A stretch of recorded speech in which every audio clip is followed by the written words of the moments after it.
All right, quick exercise today to help make your spine a little bit more mobile. Given the number of bones in your spine and the number of joints that it has, your spine should be capable of quite a significant amount of movement in quite a number of ways. One of the big problems though is because it's involved in all the movements that we do, there's no movement we can make that doesn't involve our spine. It tends to habituate itself into the shapes that we choose to put it in the most. So even though it has the potential to move in all sorts of different directions, as humans, based on whatever habits that we've got, we tend to force it into specific ones, and then it's going to follow that pattern as much as it possibly can. And that's not so much a flaw as it is a benefit to us. That actually saves quite a lot of energy when we preset our body to be in the positions that we're going to need to be in all the time. That being said, if you're going to find yourself in a position where actually you want to learn some new skills and delve into areas that are different from the things that you already do, it would really help to have your spine able to move in all the directions it needs to go, rather than you having to learn a skill with the habituated spine that you've got that's suited to another skill. That's probably one of the main considerations, one of the main factors for injury, is that you've put your spine in one position and you're trying to make it do something that isn't so efficient in that state. So this exercise, you're just going to start on all fours, so hands and knees. And the first thing is just to round your back. You're going to push your back right up to the roof and then get your chest down to the floor.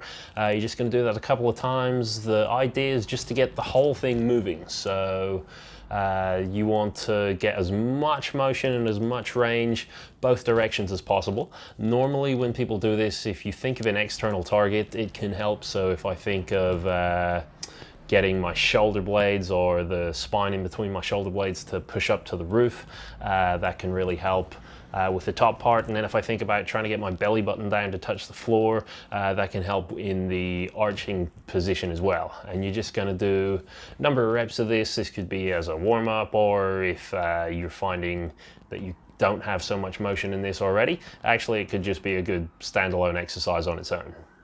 So next, now we're going to see if we can isolate little bits of your spine. So I'm going to call this upper and lower. I'm not going to talk so much about thoracic spine or lumbar spine, because actually there's a lot more going on here. You're going to be involving your shoulders and pelvis and everything, but we're just going to see if we can isolate the upper spine and the lower spine and try and have them move independently of each other.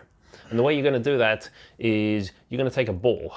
So to begin with, you're going to take a ball just over your pelvis. You're going to try and make sure your back's flat so that the ball can stay there. Obviously, if you use something a little bit less round or a little softer, this might be a little bit easier at the start.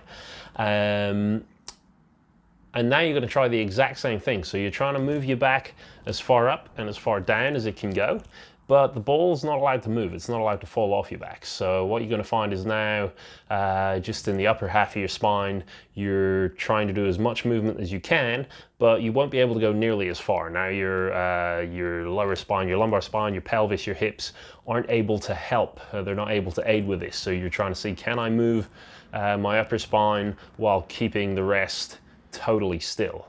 And again, you can do just a couple of reps of this. Try and see what happens if you are to exhale as your spine goes up to the roof, inhale as your chest comes down to the floor. You might find this a little bit easier.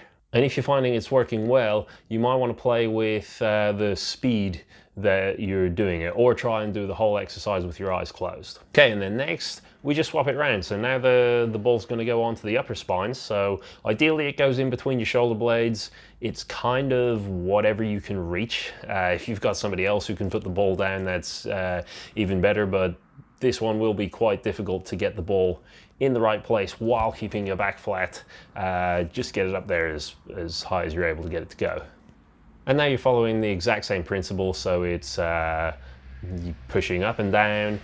This one might feel a little bit less like your back's going up to the roof and down to the floor, and it might feel a bit more like your pelvis is doing a lot of the work. That doesn't matter so much. The main point still remains: the ball doesn't move, and you've got to get as much motion as possible in that lower spine while keeping the upper spine straight. And as you do both of these exercises, you really want to be getting a sense of what it feels like. So eventually the idea would be you should be able to take the ball away, and if you film yourself, you should notice that you can do it just as well. So one part moves without the other part, and even without the external stimulus, you should still be able to tell one from the other and move one while restricting the other one. So that's the exercise. Let us know how you got on with that. Did you find it manageable? Was it much too difficult? Let me know if anything interesting came up for you. Otherwise, thanks for watching, and I'll see you next time.